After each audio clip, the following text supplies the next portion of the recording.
You all rise for the pledge, please.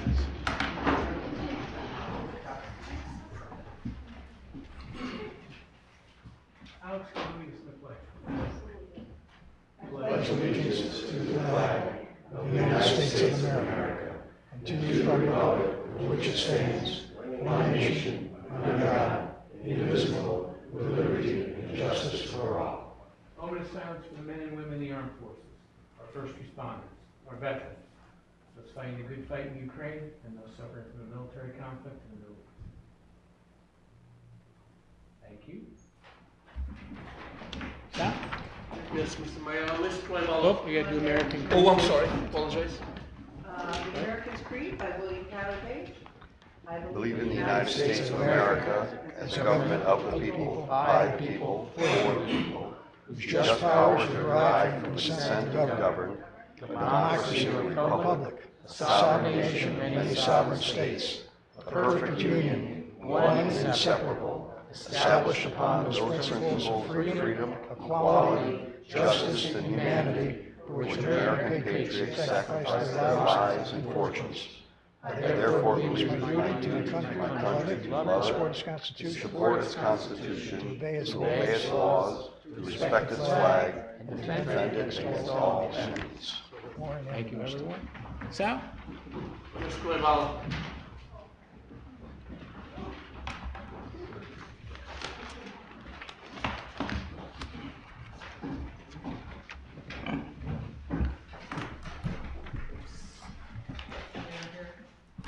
Hello.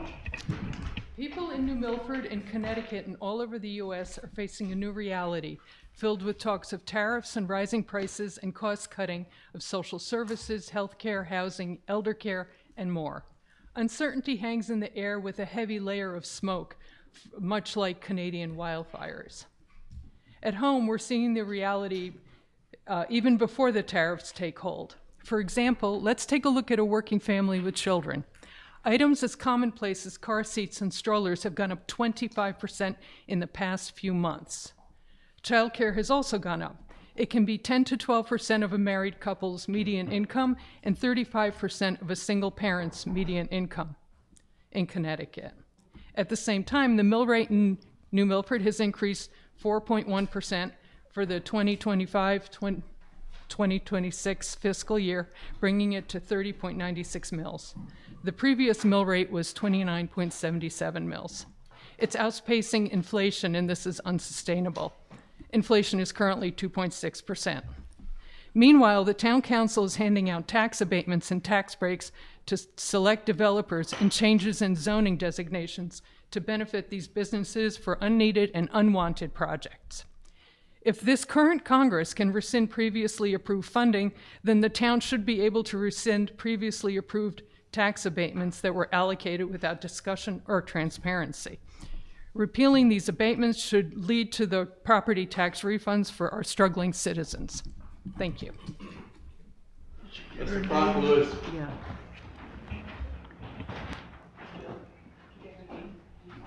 I come to talk a little bit about the homesteading, to understand it a little bit better, because I'm getting questions from a number of people at the senior center. Yes? Could you state your name and address, Oh, please? Frank Ruiz, 5 Glenwood Road, in New Milford, since 1976. Thank you, Frank. My understanding in that I shared with some of the other seniors and other retirees in the area, Homestead Act, you live in your home, that's it, you can get a tax break there. Your condo, families with a in-law apartment are included in that. Exempt from this tax break are landlords who live elsewhere, are renting multiple units even in their own home. They may reside there, but if you're renting 2, 3, 4 apartments in your place, that is, that's a point where some of us have a question. And that's what I come to state, that we retirees need the help. None of us can move anywhere else because we can't afford to. You got these realty corporations that are buying up the homes, so you can't leave your home to something better, and we can't leave our homes to those upcoming young families. So that's my statement. Thank you for listening to me. Ethan? I don't know how to name. Ms. Ethan?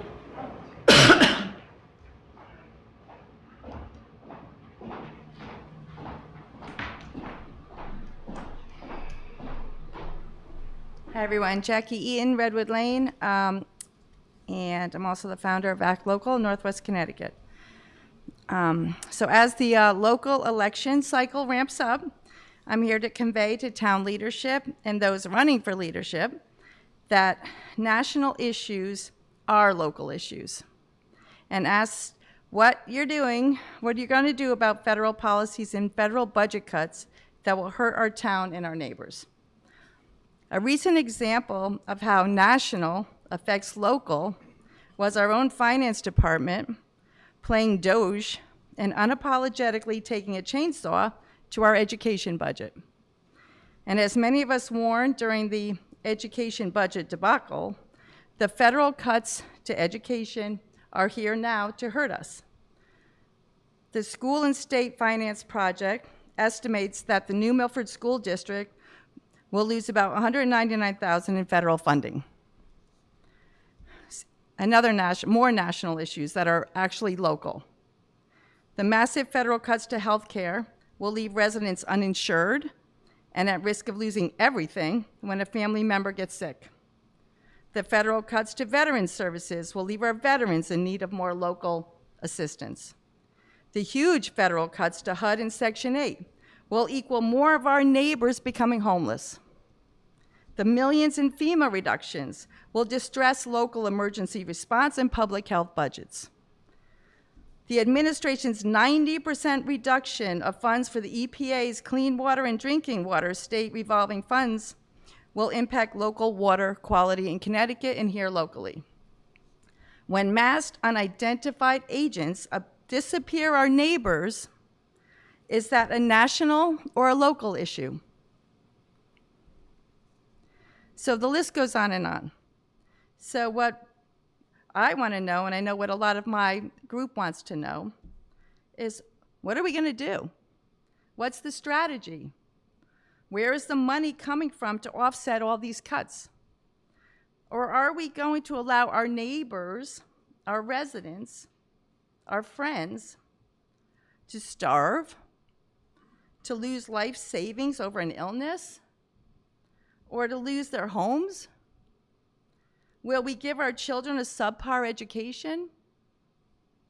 So these harmful federal policies hurt everyday working families, veterans, and seniors right here in New Milford. And we need to address them locally and protect our town and our neighbors. Thank you. Carolyn Hyde?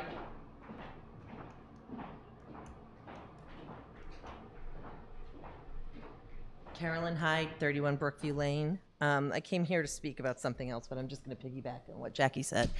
I also work for Head Start here in town, who services low-income families and children. And I don't know if any of you have seen the headlines lately, but $825 million was withheld from our organization across the country. And I know we felt it here, the unknown, so just, it is happening, and it's true. If you're in the thick of it, you see it firsthand. But I'm here on a happier note. I'm also the director of Clatter Valley Day Camp for Girl Scouts of Connecticut here, and we recently held camp at Clatter Valley, July 12th through the 19th. We welcomed lots of visitors. Alexandra came to see us. She is part of our history. We've been in New Milford for 60 years, since 1965. This was our 60th anniversary, our 59th year of camp. I was quickly reminded we did not have camp in 2020. We have serviced and housed thousands of girls, women, and boys over those years. I wanted to come and just say thank you to the people in town, especially Chris Loudon from Department of Public Works. We had a couple trees down, and he took care of them immediately. Chris Jurgens, Mike Boucher, I always want to say Boucher, but that's school. Wayne Fletcher, Chief Ceruto, Officer Dietz, who quickly became the tooth fairy one day, unknown. We had a child lose a tooth at our overnight, and he stepped in to tell her he was sorry he did not let the tooth fairy in. She was told that by one of our counselors, and we said to him, could you do this for us? And he lit her up like a Christmas tree. Alamo stopped by with Officer Legan, Dan Calhoun and his staff, the fire marshals, Sean Delaney and his people at the Water Witch. We could not do this without all of them, and we appreciate the support of New Milford.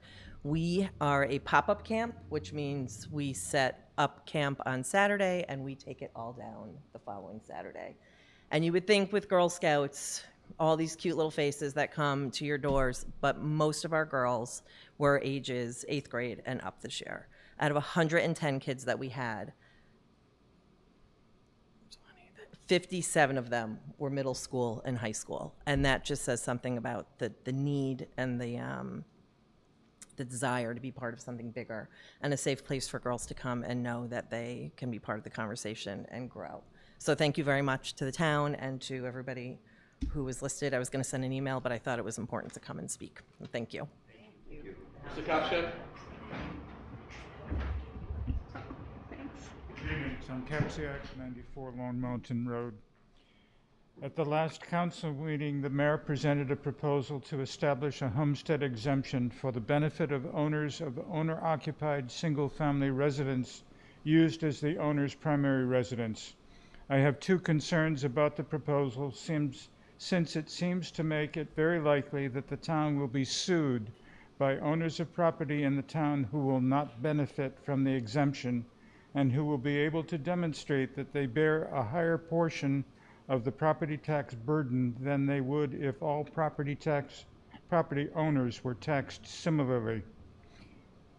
The homestead exemption creates two classes of residential property without any clear community benefit to justify the creation of the two classes.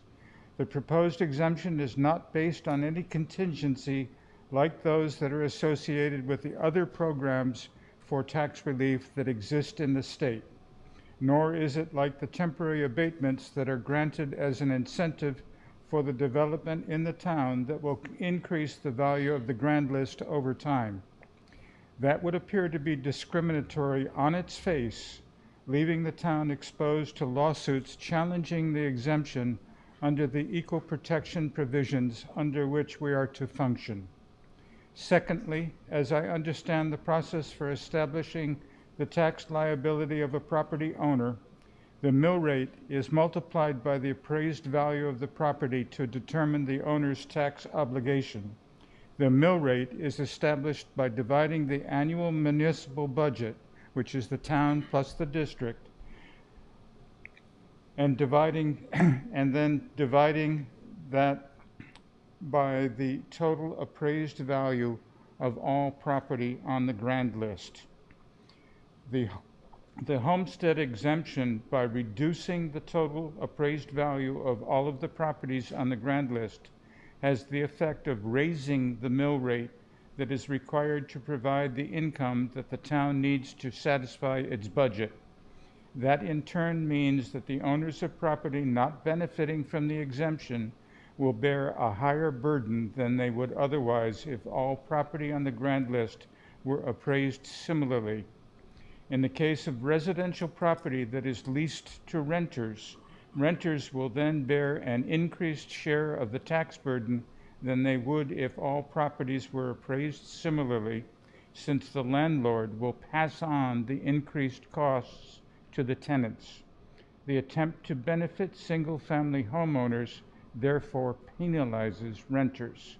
If my analysis is correct, I suggest that New Milford not implement a homestead exemption and simply focus on ensuring that the annual budget is based on prudent expenses to support the community's needs, thereby providing the basis for responsible taxation. Thank you. I don't have anybody else, Mr. Mayor. Thanks, Sal. Okay, Keith? Okay, yes, I'd like to note a correction for the minutes of our July 14th meeting. The item that was the acceptance of a donation for All American Waste for the July 6th fireworks. From All American, it should be $1,500, not $1,000, as noted in the minutes. So Jill, you make that? and I don't know what that's about. Anyway, item 4, consent agenda. I'd like to move items, item 4A and 4B. Thank you, Mayor. Any discussion? All those in favor? Aye. Opposed? Any abstentions? Thank you. Mayor's comments. Thank you. And Katie, first, I'd like to add something, if I could, with to the council. Is that Suspend the rules? Yep, this would be an addition, Ah, okay, which is the, let me do it now? yeah, if you could. Sure. Brian Cody's brothers and sisters, they filled out their application for a road closure for their recovery festival. Okay. And this just came in, and if we could add that to the agenda, as we only have one meeting in August. They're having theirs in Right. August, so. So I'd like to You could add suspend that the to- rules to add the Brian Cody event. Yep. Do I have a second for suspending rules? Second. All those in favor? Aye. Aye. Opposed? Any abstentions? I'll just put it in for 4C, sorry, item 4C. Right? And I'd like to move that This was we, approved by the traffic authority already. Right, that But we- they just approved it, which is why it's on this, right.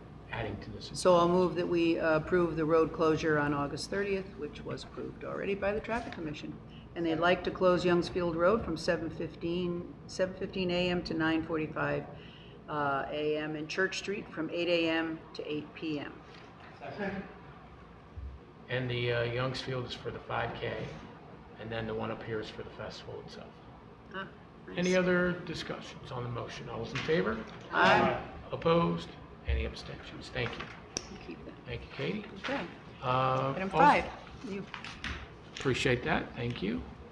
And first is, we'd like to invite everybody on August 7th here at noon at Town Hall for Purple Heart Day, or Purple Heart Town. And for those that may be unaware, Purple Heart is where we honor the bravery and sacrifice for those who've really been awarded this distinguished medal. We know of 2 New Milford residents that have received that. We're trying to find out if there are a few more. We'd like to invite everyone to come to this event as we are a Purple Heart town. Again, on August 7th noon, right here in the Palmer room. A couple of different things. Carlson Grove up by you, Mayor. It's going to be closed for approximately 2 weeks starting tomorrow. So we're replacing the old playground with a brand new playground. So we're excited by that, and this was the one where the town council approved the donation from O&G to outfit this new playground, so we're very excited about that. Wednesday, August 6th, Eversource had notified us that Sullivan Farms condos will be temporarily de-energized from 9 a.m. to 2 p.m. This de-energization is necessary because they are going to be replacing 3 transformers in that area. If they still consider it high heat on Wednesday or rain, they are going to move it to the next day, the 7th. And again, those that are traveling down that area, please take extra caution as there will be additional Eversource personnel and trucks there as they're working on the transformers. We continue with today was over 90 degrees, 92 degrees. Tomorrow is supposed to be in the 90s, high humidity, and Wednesday. So we continue with our cooling shelters.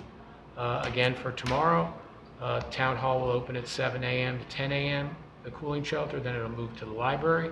They'll be open from 10 a.m. to 8 p.m. Loaves and Fishes will also be open at 4 p.m. We have seniors only at the senior center. That'll be 8 a.m. to 4:30 p.m. Wednesday Wednesday is the same thing. Town Hall opens 7 a.m. to 10 a.m. for the cooling stations, cooling center. Library 10 a.m. to 8 p.m.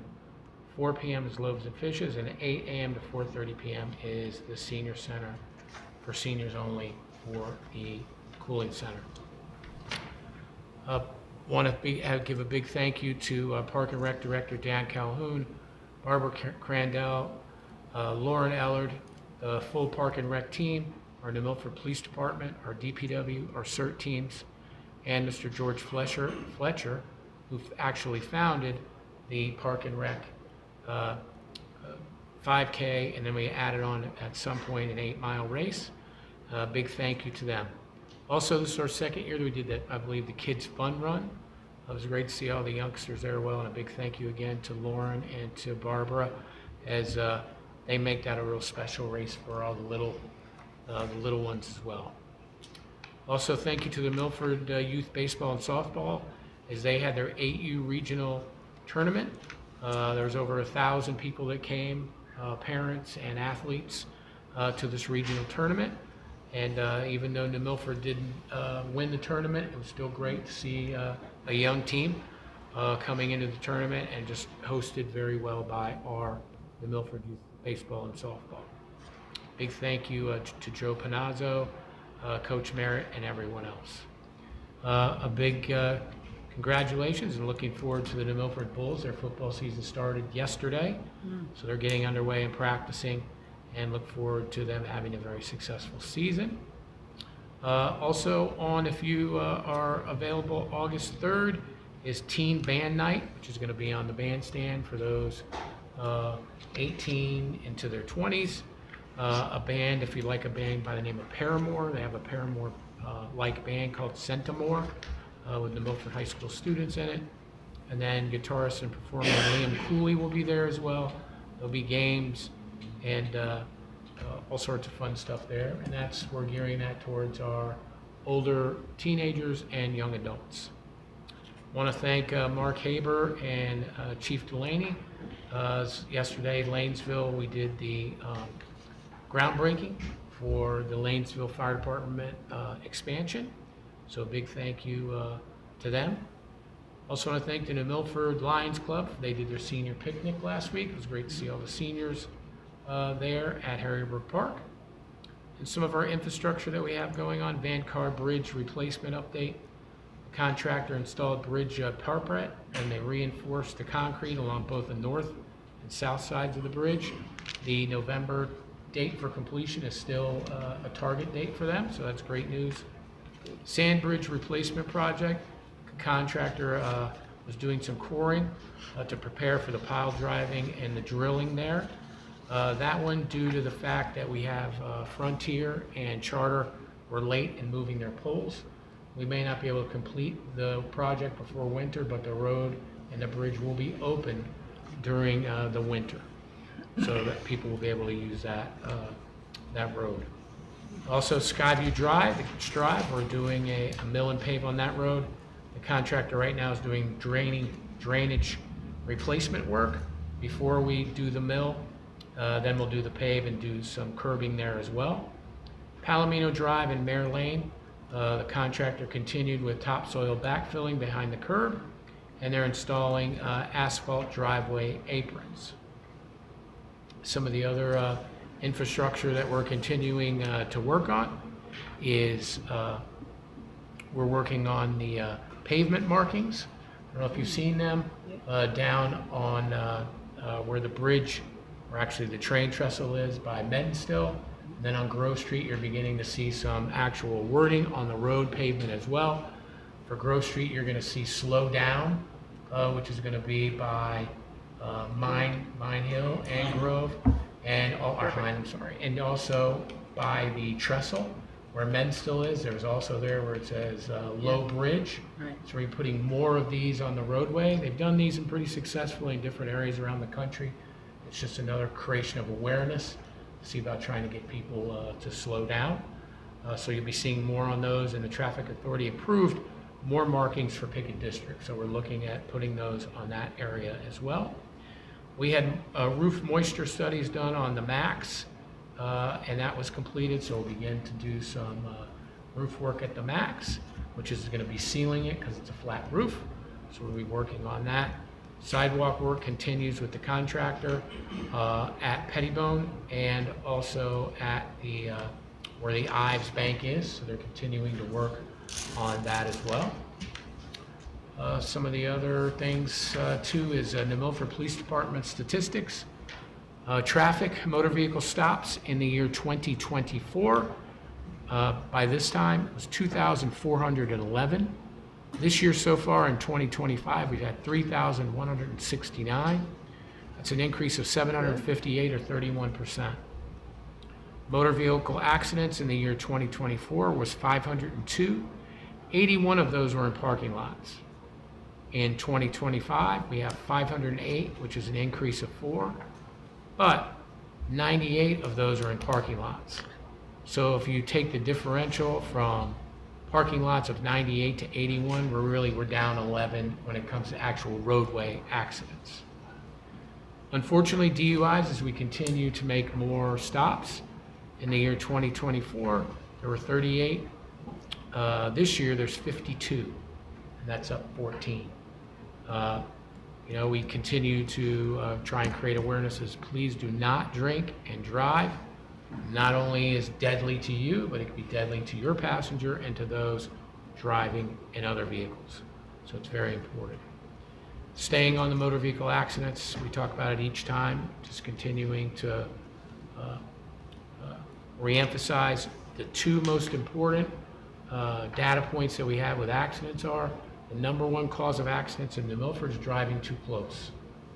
So if we all can kind of be self-responsible, especially when you're getting towards intersections, to slow down and to give distance between you and the car in front of you, be extremely helpful and can lower numbers immediately. The next is driving with your cell phone, driving, combing your hair. It's called distracted driving. That's the second most. So if we can just work on those two things as a community, we can definitely lower our accidents. And our big thing right now is lowering fatalities. Currently right now, I was talking to Chief Cerruto, we are currently at 0 this past 6 months. We were up as high a few years ago with 5. So, knock on wood, hopefully we can continue on that trajectory to make sure that these accidents don't become deadly accidents. Next is the CIT response. We talked about this before. This is where our officers respond to things such as welfare checks, neighbor disputes, ambulance calls, also domestic violence. There was 11 reported cases, and of the 11, we had 9 officers reported to the 11 instances. So it's great to see that training and the opioid settlement committee paid for through their recommendation to you, the council. We used opioid settlement money to train officers, and we're continuing to do so. That's been very beneficial to our response times to these type of calls. A few weeks ago, we had an unfortunate drowning, and that was at Fisherman's Cove, which is up in Gaylordsville. To update the council, a few weeks ago, we did an executive order in partnership with First Light, where we have shut down the facilities. We've shut down where Fisherman's Grove is, it's up in Gaylordsville, and also Dykes Point. Today, Chief Cerruto and I met with the First Light staff here, leadership staff, and a couple of things that we're looking to do is kind of tweak where we are. First and foremost, where the person did drown, which is Fisherman's Cove, that will be remained closed, as both Eversource and First Light continue to harden with additional gates and additional infrastructure on that property. So as of right now, that will remain closed. We still will have police presence there as well. Also, anybody that pulls over on the side of the road in that area that wants to go and get there, they will be A, trespassed, and B, their car will be towed. Going to Dykes Point, we will be reopening Dykes Point.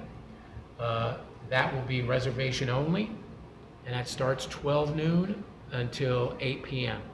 Saturdays and Sundays, that will be 8 a.m. to 8 p.m., reservation only. There is no swimming in that area. There is no grilling in that area. We will have police presence in that area as well. And then for the neighbors, as we did on River Road, I'm meeting tomorrow with our DPW team and with our police department. We're going to be looking at the residential streets that for this past summer and the summer before was clogged with roads with people that were parked there illegally, making our residents not have places to park, screaming, yelling, garbage. So we are going to institute, as we've done before, places where you can park and places where you cannot park.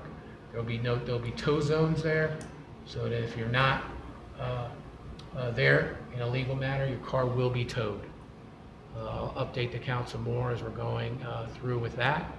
We did notice as we closed down that area that people, as there's a reservation system there, people were getting ferried in by the dozens. They were parking in different areas, different store areas, store parking lots, being put in different larger vehicles and driven to the area and then let off and then going in. And that's not what the reservation system was set up for.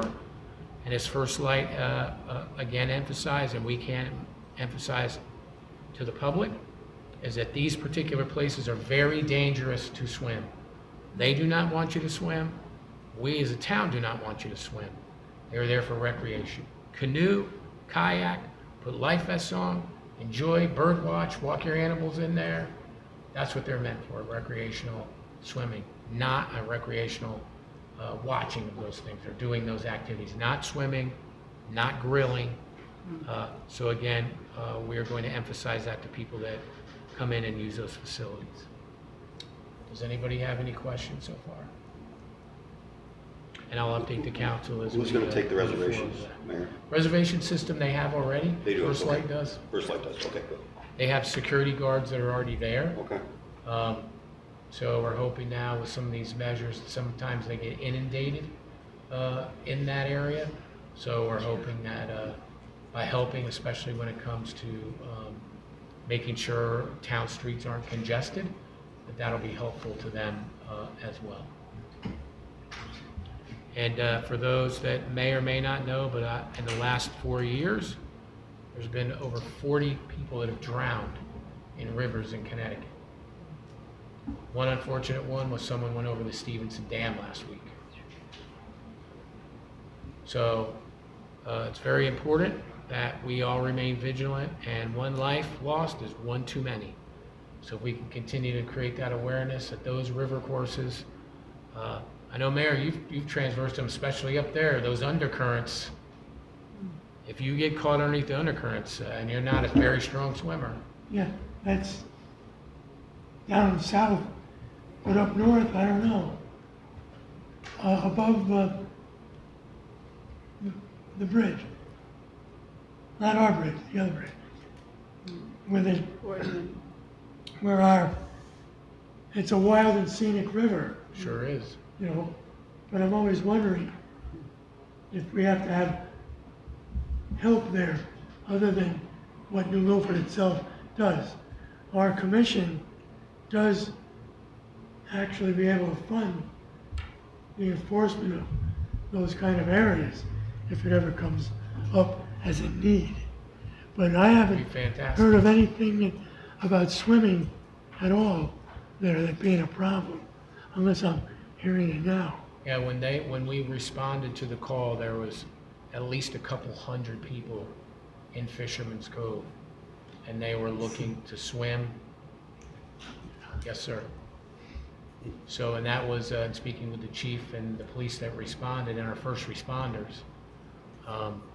That was a big issue as far as getting our equipment through there with all the people that were there. A lot of them were saying they didn't know how to swim in that area, which could be especially with those undercurrents when the systems are drawing the water for power generation. That can be a big problem. Mayor, quick question. You mentioned that I saw something about Bulls Bridge. I guess they migrated up to Bulls Bridge area or that. But you mentioned something about the registration and that people were dropping people off. So when somebody registers to use Dyke's Point, is there a limit of how many people that registration holds for how many? Correct. So people? it's limited by cars, and they figure how many people could get in a car. I believe it's 20 cars that it could be limited to at one time. Okay. So somebody comes in, IDs himself, and then a group of people. The with them. security's there. Yeah, they figure you put 5, 6 Right. people in the car, I guess. Not 30 coming back and forth. But this is correct, there are people being ferried. And that area, as First Light again was expressing to us at the meeting, is not for swimming. That area is for recreation. You can canoe, you can kayak, you can watch birds, you can bring your animals in and walk them around. I know a lot of the residents in that area bring their animals there as well to walk. It's a very peaceful place. It's Well, my like understanding is early in the there's morning. a drop off that people don't realize. Oh, yeah. It goes from a couple of feet down to whatever, 8 or 10 And, feet. and the big concern we had when the first responders responded to the incident that happened, the person unfortunately drowned. So we had, all of our fire departments were there. You had Galersville taking the lead, you had the Milford ambulance. And then we had an incident that happened where someone tied a rope to a tree at Dykes Point. That rope broke and that person got hurt. So now the limited resources that we did have now are responding to Dykes Point. We had to get, I believe, Brookfield Ambulance that came as mutual aid. And then what happens is God forbid something happens somewhere else in town. Right. We still have that beach, Lendemic Beach, where our lifeguards have done a phenomenal job, but it's stretching our emergency response to the limits, which was another reason why we met with First Light, and we just got to figure out new protocols, not to put our first responders in jeopardy, because they're the ones going in the water. They're the ones trying to save someone or recover someone, and that's extremely dangerous as well. So just to be clear, for people home and myself, First Light owns that property, so they can close it. We have no rights to close it if we want. So First Light, correct. So First Light is, we're in partnership with them. They can help us. They are licensed under FERC, which is a federal agency. Now, right off of that, if you're walking into their lot, where Fisherman's Cove is, part of that's owned by Eversource as well. Now, Dykes Point is completely First Light. So, and they understand as well. They are as concerned as we are. If people are drowning on your property, you're going to be very concerned, especially trying to figure out how to really do that. Randy, did you have anything that you wanted? No, the cooperative nature of First Light has been remarkable, and authorizing cooperating, I should say, with the emergency orders. The order was issued pursuant to section 808 of our, or 808 of our charter, and is authorized by that. And of course, the cooperation of the property owner was absolutely unquestioned. So it worked very well. So tomorrow Dykes Point will be opened up in a limited way, and then we just continue to work with them as far as Fisherman's Cove, but really watching the Dykes Point area surrounding Dykes Point. You had the marina there that was overrun. Their customers couldn't get in and park sometimes for their marina. So it's really just working with everybody to make it an enjoyable thing for those that want to visit and also those that live there every day. So First Light pays that guard fee Yep. out of their own pocket. Oh, yeah. Yep. Okay. Next, some events that are going on in the next couple of weeks. We have a farmer's market that's going to be happening this weekend from 9 a.m. to noon. Music on the Green is Don Lowe. 10 a.m. to 2 p.m. at Harrisburg Park is the big Jeep thing. If you like Jeeps, there'll be a lot of them there. Also 7 p.m. On the bandstand is Commission on the Arts First Kincaid Concerts, which is Nina Extera. On August 2nd, 9 a.m. to 3 p.m. at Pettibone is the 17th Annual Thanksgiving in July Car Show. Paradise Cruisers does, and this is a fundraiser that helps the New Milford Food Bank. Then on August 7th, 8th, and 9th at Pettibone, the Lions Club's doing their carnival. This will be their second year that they've brought that back. And then on August 8th and 9th, on the 8th from 11 a.m. to 4:30 p.m. and then on the 9th, 9 a.m. to 4:30 p.m. at the library. Friends of the Library has their book sale, and if you'd like to get some books at a great price, you can go there. I get a lot from my grandson. Great books. There's some great books. Yep. And then August 9th, 9 a.m. to noon, the Farmers Market. And then Guy Tino is doing the music on the bandstand. On the 9th as well, 7 p.m., the Kincaid Concerts series is Ace and Friends. And then August 11th through the 14th, if you have a child that's interested in basketball and they're in the grades 3 through 6th, they are having Hot Shot Hoop Camp there for grades 3 through 6. And we have, let's see, the next Rock the Block is going to be August 22nd, 6:30 p.m. And that is Pop Rocks is going to be playing. That's a great local band. And then we have the Zach Scholar 5K road race, as we talked about before, and the Cody's Law Annual Drug Awareness Recovery. That's on August 30th, and that's at Youngs Field, and then up here on the green. That's what I got. And Mayor, how long does the ice cream crawl go on? Great question, Katie. Great question. So that's all. K9 Alamo asked me to ask He you did? that. Yes, because he Okay. loves his ice cream. Yep, that's right, August 29th. Okay. get So your from favorite ice now, cream. from now until August 29th, what do you get, a stamp on your book or whatever? Or You come in with receipts from all of our wonderful ice Okay. cream merchants. get a That T-shirt? are listed, and you get an ice cream crawl t-shirt. Say, what does it say? I survived the crawl? I survived the crawl, 2025. Sounds like fun. Okay, moving on, item number 6. I'd like to move that the town council, excuse me, the town council, per the Board of Ed's request to approve their request to transfer funds of $2,586,000 from their capital to, then, once we see it, it will go to the Board of Finance. Any discussion? Chris? Couple questions. If there's anybody here from the board? I do not see anyone. So, under facilities, central office upgrades for $150,000. Any idea what that is? I do not. Do you know what UST additional funds are for $175,000?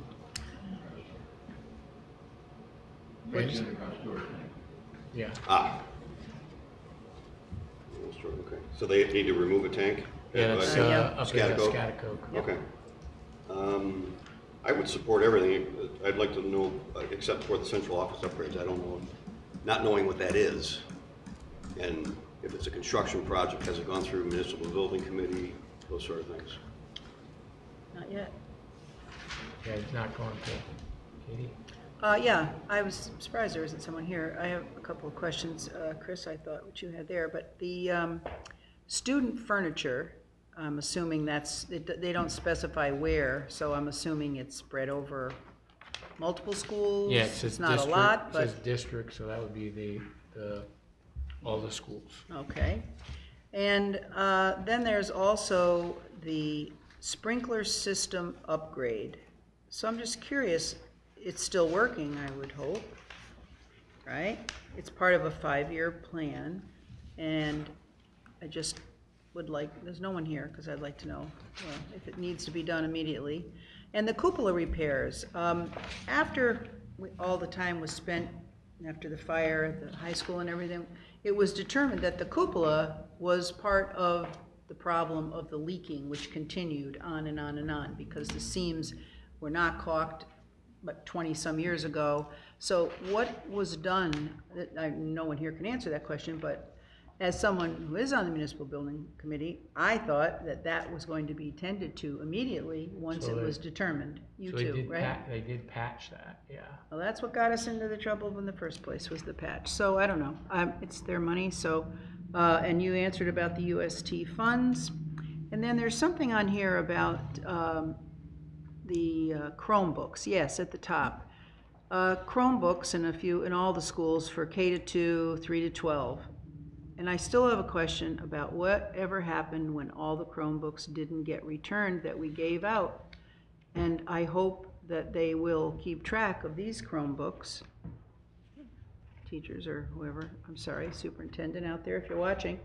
You know, it's not an insignificant amount of money that the town spent, and what had to be done, of course, for the kids working remotely. However, to not have any way to track where they are, who has them, who doesn't have them, you know, there's a lot of people who would love to have a Chromebook, can't afford it. and I don't think the town should have to just let them go that way. I'm assuming that the uniform replacements, 12,000, that's for the band?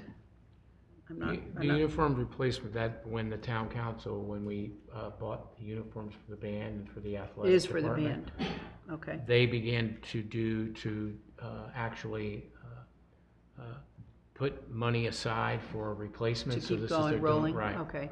And the instrument replacements, I'm gonna assume the same, that $5,000, it's to continue to have instruments for the band? Yes. Okay.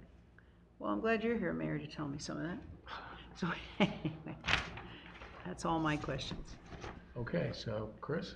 I guess I would wonder if we could amend this to approve it minus the 150 for the central office upgrades until we know more. Well, there's not anything on here to, No, it tells us nothing. Do we have to do this? oh, you could Tonight? table it. You Can could we have table them- it and Have someone get from the Board of Ed information. here? I'm surprised, I thought someone would be here, but, so, It's serious. I mean, that's a, It's a couple $1 million. and there's several questions, just even to understand one or two of them is enough. so if we postpone this, it'll be September. We do before- have one August meeting, right? Yeah, we have August 11th, our next meeting. Well, then maybe 2 weeks. we should ask them to come in. Okay. Okay. So I'll withdraw my motion. Would you withdraw your second there, Alex? Thank you. And Mayor, will you? Yes? Thank you. Thank you. Thank you, sir. All right, glad I wasn't the only one. Okay, moving on to item number 7. I'd like to move that we approve the New Milford Public Library's request to accept $500 donation from the Women's Club of Greater New Milford. That's for supplies for the summer reading program. And 7A2, they'd also like to request permission to accept a donation of $250 from John Tucker, and that's to be used for library materials and programming. Second? Any discussion? All those in favor? Aye. Opposed? Any abstentions? Thank you. Item 7B, the New Milford Youth Agency would like us to approve acceptance from funds for them from the Waterbury Youth Services. That's a DCF Region 5 Juvenile Review Panel Board Support and Enhancement Grant. It has awarded the youth agency an additional $4,101.65. They did have some on our last meeting. The awarded money will be deposited into an existing grant project accounts, which is 430-50-000-49506 42012, and then revenue, I think that's what they want to do. And then an expense is the account's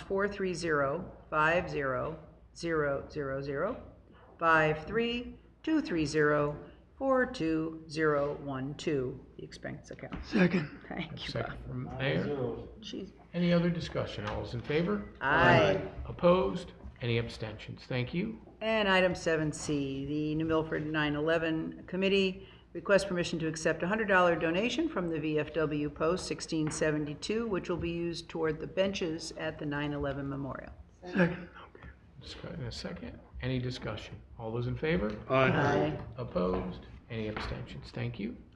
Item number 8, I'd like to move that we approve a youth agency is requesting permission to close the Southern Crossover on Sunday, August the 3rd, for a teen concert, and that will last from 3 p.m. to 10 p.m.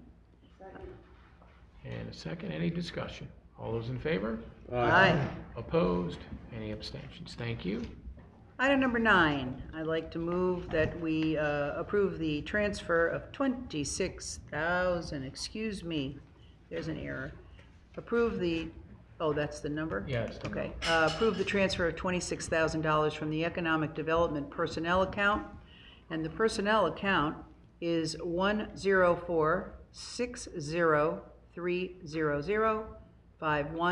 10460300510, and move to the IT personnel account, which is 104143000. Second. So for 3? No, 1, right? there's a correction on, from what's here. That's what, yeah, I'm gonna write that in. Sorry, you didn't see what the mayor did you? No. So we're paying attention?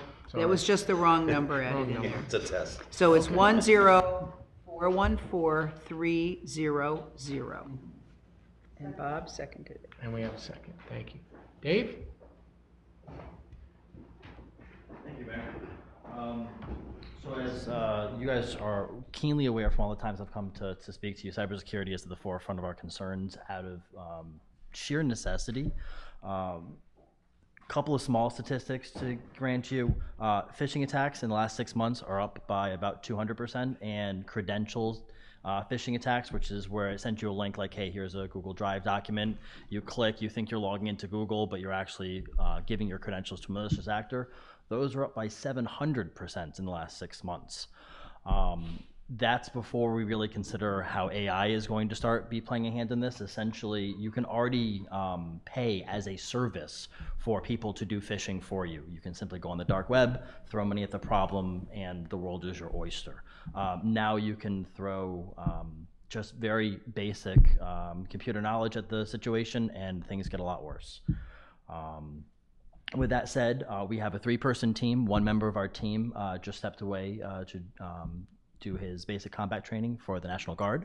Upon his return, we will still be losing him. I believe it's 1 weekend a month, and then they can also call upon you at any time for an undetermined period of time.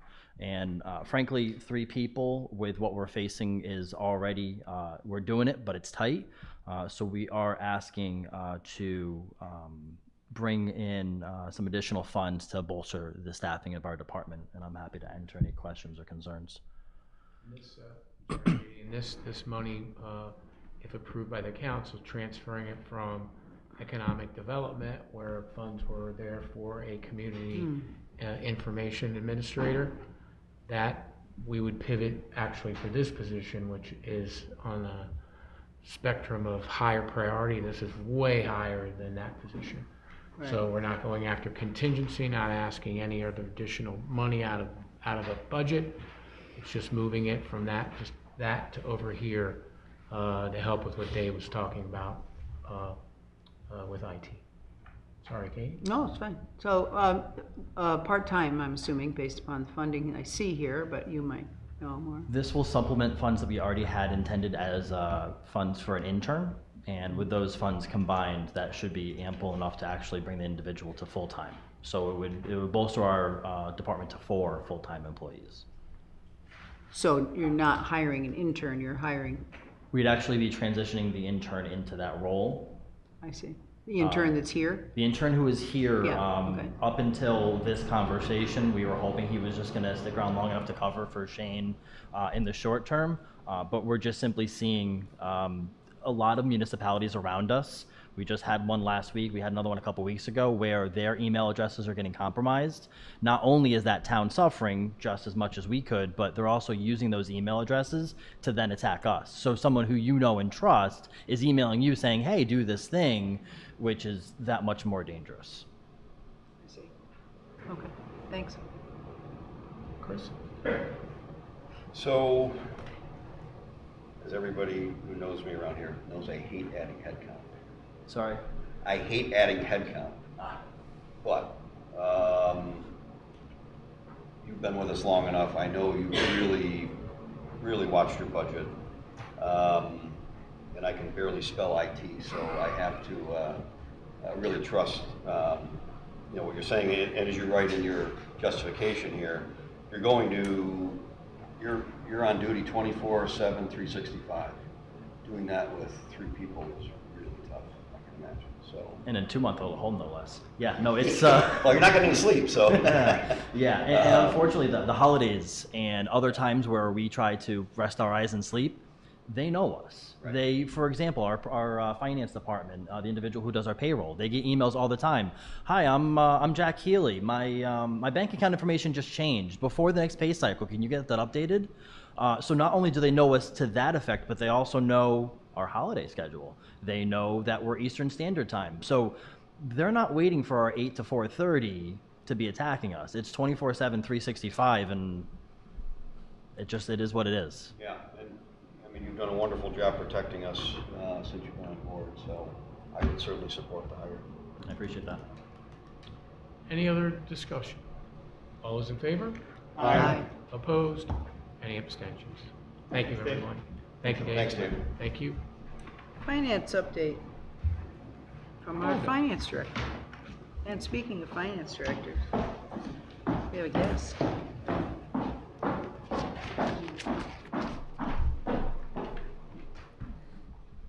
Good evening, members of the council and members of the public. I'm here to kind of give a financial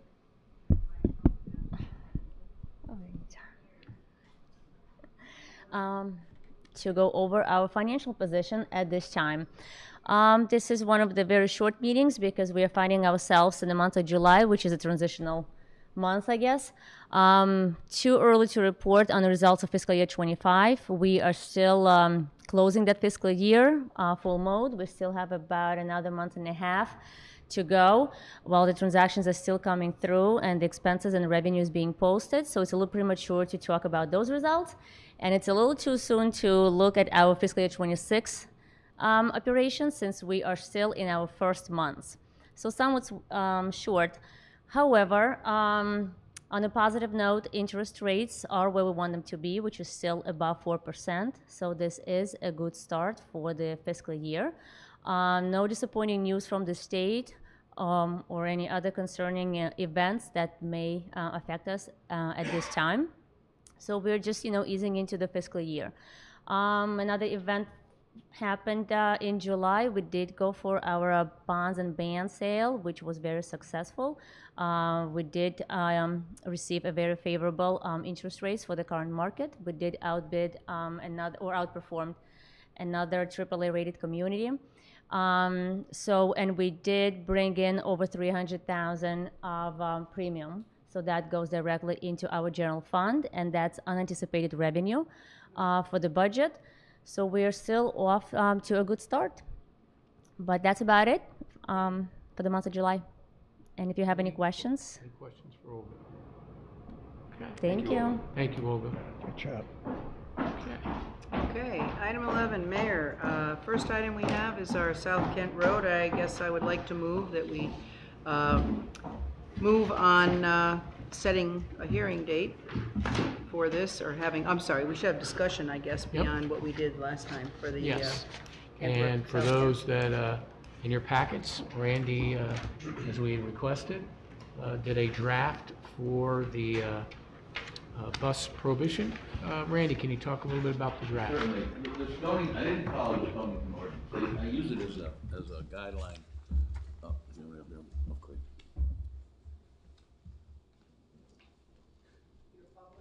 Hear everything you say, Randy. I did not follow the Stonington ordinance because one size doesn't fit all, but I did use it as a guideline. The ordinance has been drafted in accordance with the authorities of the statute and the charter, and it's enforceable by way of police officers. In other words, police officers can issue citations up to $250 per violation. You could change that, you could lower it if you want, but you can't raise it because the statute authorizes a fine of up to $250. There's a provision in it that authorizes the chief of police or his or her designee to suspend for emergencies the allowance of large vehicles on the road. It did not put a prohibition in it, and I could change it. Don't forget, this is a preliminary draft because I got to change a typo that I made, but did not put in a prohibition against tractor trailers or things of that nature for a reason, because to do that, you're going to have to get DOT authorization, and that'll never happen. I mean, it might happen eventually, but it'll take, by the They time. don't seem to have a problem with the buses have a place they're going to, a destination. Yes. Whereas a trailer probably wouldn't. Right.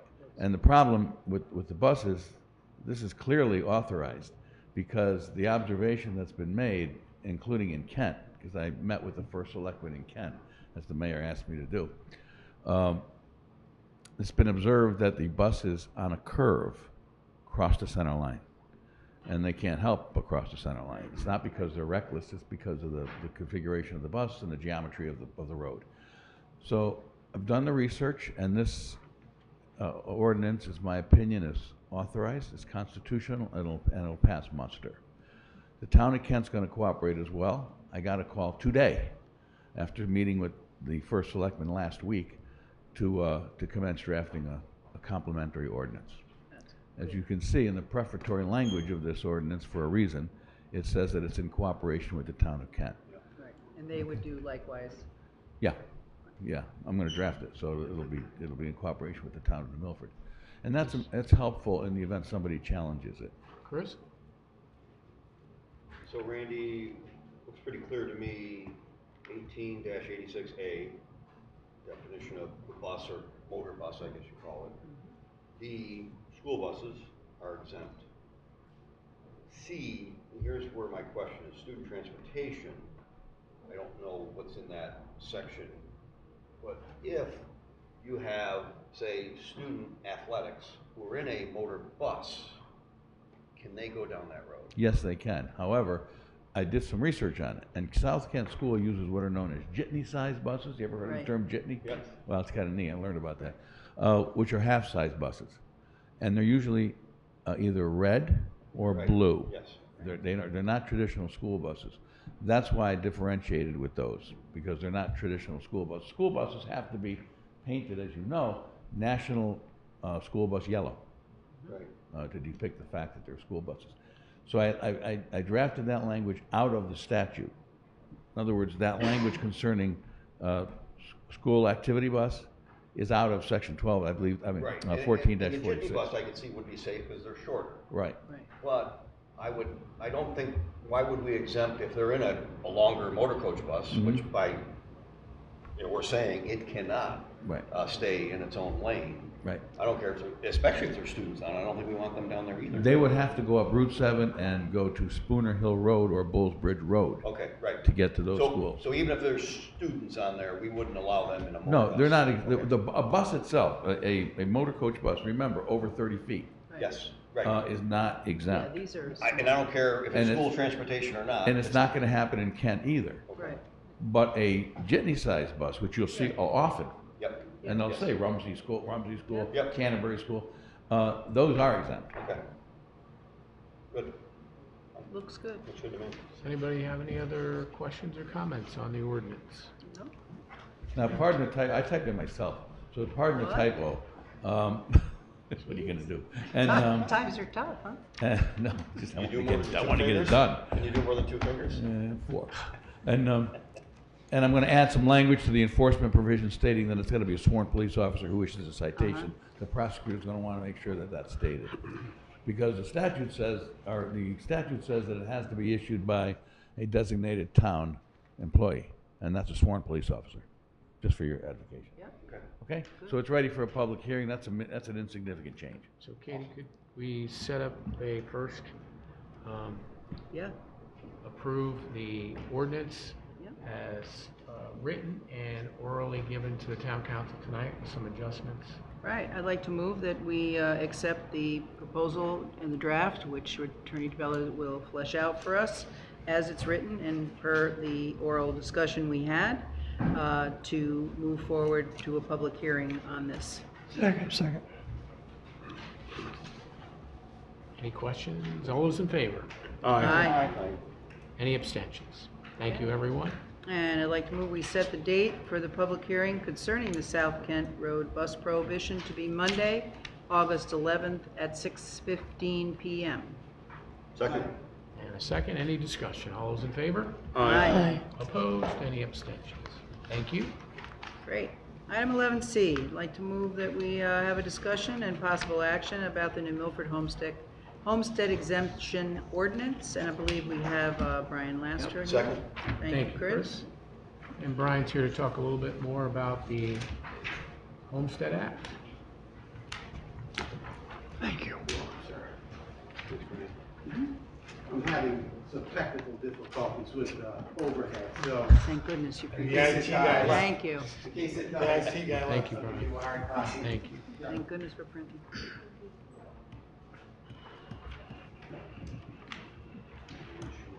That's all right, I'm sure. What about me? It's upside down. Look at this. Just kidding. Okay, for the record, Brian Lastra, tax assessor for the town of New Milford. We're here to talk tonight about proposed homestead exemption. There's a statute, Connecticut General Statute 12-8100. It was originally passed last year during the 2024 legislative session, Public Act 24-151.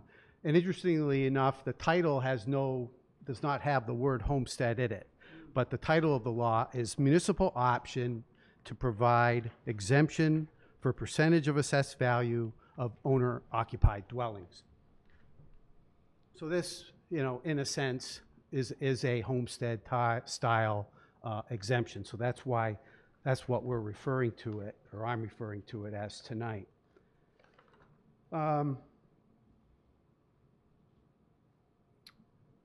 So it's a very short piece of legislation or law. It's only a few sentences long. The first part of it, what it allows a municipality to do, any municipality, upon the approval of its legislative body, may provide an exemption of not less than 5% or more than 35% of the assessed value. So I've given you a couple of examples here. 5%, the minimum. So here in this particular case, I'm using a property with a market value of $428,500, which is typical. This might be a raised ranch here in town. It was built 30 years ago. It's in good condition today. Obviously, we're going through a reassessment this year. So if we had a market value of $428,500 and we took 70% of that, the total assessed value would be $300,000. And then from there, for a homestead exemption, if you picked 5,000 or 5% as the exemption percentage, then it would reduce the taxable assessed value from 300 down to 285. So you'd be providing an exemption of $15,000. Yes. I'm going to ask a question to be sure that people who are listening to you at home, so you have your total market value and you take a 70% assessment ratio. Could you just briefly say how that number came to be? The 428.5? No, the 70%. 70%. So 70% is by state statute, all property in the state of Connecticut, except farm and forest and open space, must be assessed at 70% of its market value. So personal property, for example, we use depreciated cost. We take 70% of the depreciated cost as the assessment. So with homes, we do the same thing. We calculate a market value. We're going through that now with the 2025 reassessment. And then we take 70% of that as the assessment. And then from there, we'll subtract like veterans exemptions, disability exemptions, anything that is any exemption that's obviously a fixed dollar amount. So what the homestead option does, it lets you pick a number between 5% and 35%. So using that 35% as the high end, again, if you had the same $428,500 home, we take 70% of that, assessment is $300,000, we take 35% as the exemption, and which results in an exemption amount of $105,000, and then we would subtract that from the $300,000, and you'd end up with a taxable assessed value of $195,000.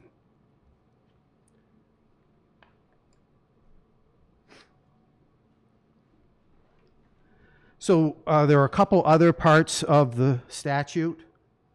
It would apply to, according to the 128100, it would apply to owner-occupied dwellings, including condominiums and units in a common interest community. The dwelling must be the primary residence of the owner, and the dwelling must consist of not more than 2 units. So that would be a 1-family, a 2-family, maybe a 1-family with an in-law, no more than 2 units. And then this past spring, with the budget bill that was passed, they also included an amendment to this law. A municipality may require a term of residency for an owner to be eligible for the the exemption. And then the municipality may also set an assessed value maximum. So I just picked a number, $1 million. Maybe you don't want, maybe a town wouldn't want to grant a homestead exemption to an assessed value property of over $1 million. But that, you know, that is a local determination. If you wanted to set a maximum assessed value to be eligible for the exemption. Ryan, can I just Yes. go back? Because lots of people have lots of questions about this. It's not a known thing. So when you say that what the bill says is that it can go from 5% to no more than 35%. Right. So you took the beginning and the highest. Right. How is whatever New Milford would do, would it be individual homeowners, or is it the same across the board for all homeowners? Yeah, that's a good question. It's the same number across the board. There's like no maximum. I think there was a proposal this year where a town could set a maximum. So let's say you take 30%, but you set a maximum of like 50,000. But so it's whatever the exemption percentage that you choose, it's across the board from the low end, from the lowest value property to the highest value property. And that is chosen by whom? This is chosen by the town council. Just checking. Yeah, Thanks. Chris. Brian, the 2 units, if I own a duplex, I live in one of them, I rent out the other one. Mm-hmm. How does that work? That should qualify because we're going to have a lot of 2-family homes that are owner occupied. Yeah. And the maximum assessed value, let's say we do $1 million. Yeah, that's a May, so that's not. Do you get a break on, so you have a property worth $1.5 million, you get a break up to $1 million, or you're just not eligible for anything? Well, I'll have to talk it over with the town attorney. We'll have to read the statute. I would assume there wouldn't be any exemption at all. Oh. So. Mayor? What about Airbnbs? Well, that's a good question. In fact, I raised that at the end of the presentation. I bring up some things like that.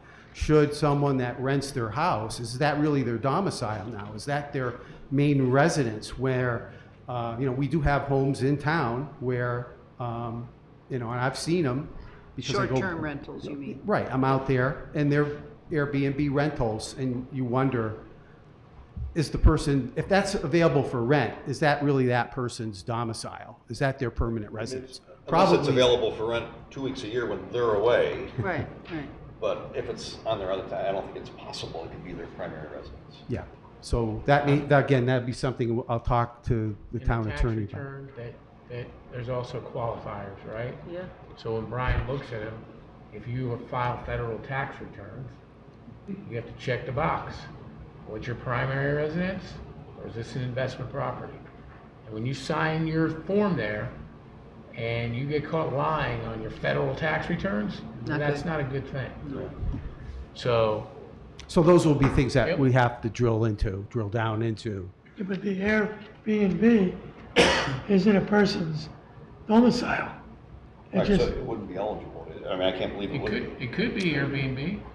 They could be renting it out for a month, and they could go somewhere else, and they could still check that box, it's primary residence. That's what I mean. Absolutely. As long as you live there 181 days, it's your primary residence, correct? Well, again, we have a lot to sort out with this. There's the legislation itself is vague, and we need to really set up criteria that would address issues like that. I know my mom lived in Florida, and they had a limit as to the amount of time she could rent her condo if she wanted to, but and still keep the homestead. So that's something that we'll have to talk about. I believe I think Florida's 181 days, something. Exactly. Yeah, 1 day over That's 6 right, months. I think And that if you theirs miss is. it, you're Right. in trouble. Mhm. Yeah. Well, So, obviously, this is a timely issue. We're going through a reassessment this year, and we all know property values have increased substantially. So we're mandated by the state to do reassessments every 5 years. Any resident of Connecticut is, yes. Sorry to interrupt you. But property value going up is a great thing. Great thing. Number one asset that people have is their home. Right. So the value of your property goes up, that's gonna be great for you, because now you have extra equity in your property. So you could use that as a refinance. You could pay for your child's school. You could pay for a remodel of your house. You could pay for a new car. You could pay for all sorts of stuff. Or when you decide to retire, right, you could take that extra equity and you could downsize. There's all sorts of great things to do. So to me, I've seen some stuff on social media where people for some reason have the assumption that equity building is bad. It's actually good, shows the strength of our town. The people value it enough that property increases. That's true. I would also add that properties in Connecticut never recovered from the Great Recession of 2008 up until COVID. 2020. Yeah, exactly. So there was, property values continued to decline or stay flat for well over a decade. You're right. The people were still underwater in 2019. Yep. So again, all properties assessed at 70% of its fair market value. So we're working on a reassessment now. Obviously, we have to analyze sales through the end of September. October 1st is our taxable status date, our grand list date. So we'll still be doing analysis and working on the assessments for residential, commercial property, vacant land. So we're still a long way away from actually releasing and sending out assessment notices, which won't happen until November. Brian, is there another town in Connecticut that's done this? No. No, this law was passed last year. As far as I know, no other Connecticut town has addressed it to help mitigate the tax shift from commercial to residential. Some towns have looked at phase-in. That law has been around for a long time. But as far as I know, no other municipality has been looking at this type of, quote, tax relief, if you will. So, current market conditions. I looked at the last 12 months of sales for residential property. We have plenty of sales, over 300 something sales. I'm comparing the assessment for 2020 against the current market value. And I'm at like 45%. And Jill can attest to that. We're even kind of seeing a push lower at the moment. So if we take those homes, all homes, if that's the median number, 45%, and we bring them to 70%, that's a 55% increase.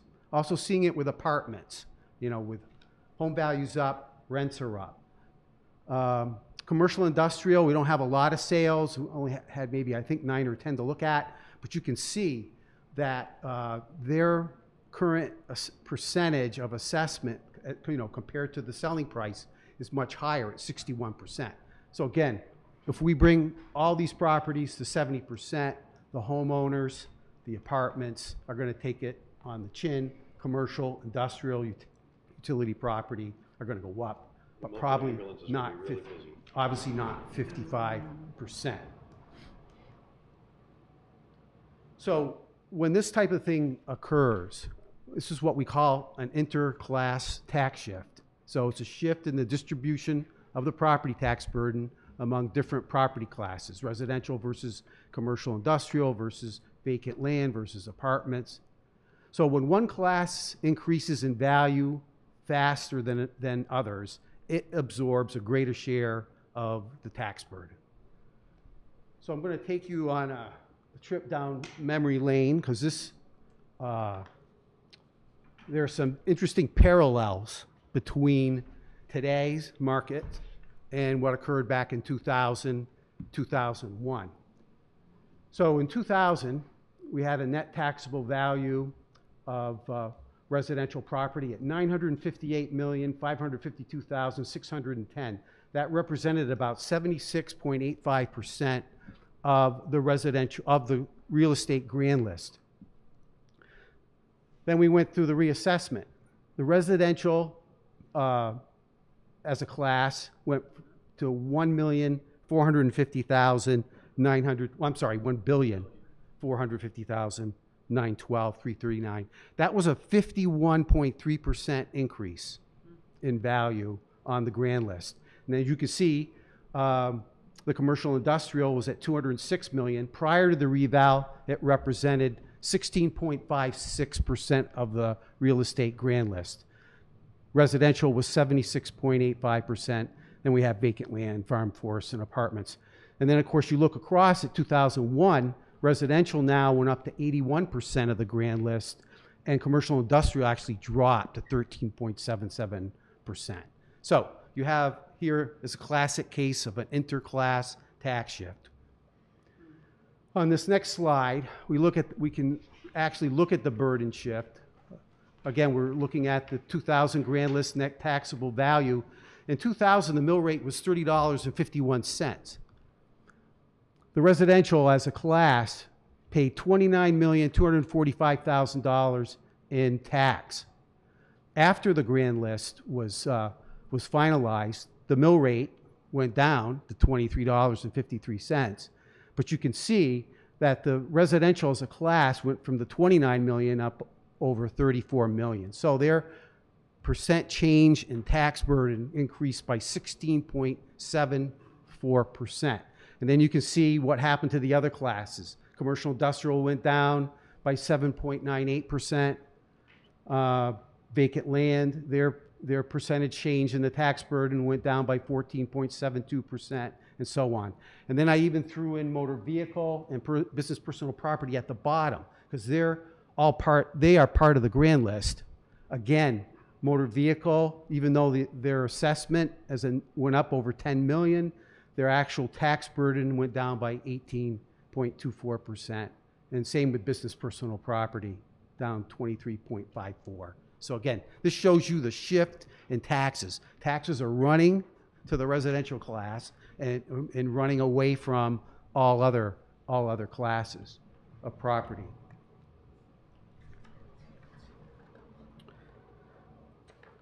So this next slide is an example of how you could try to measure, how you can try to measure the shift in tax burden.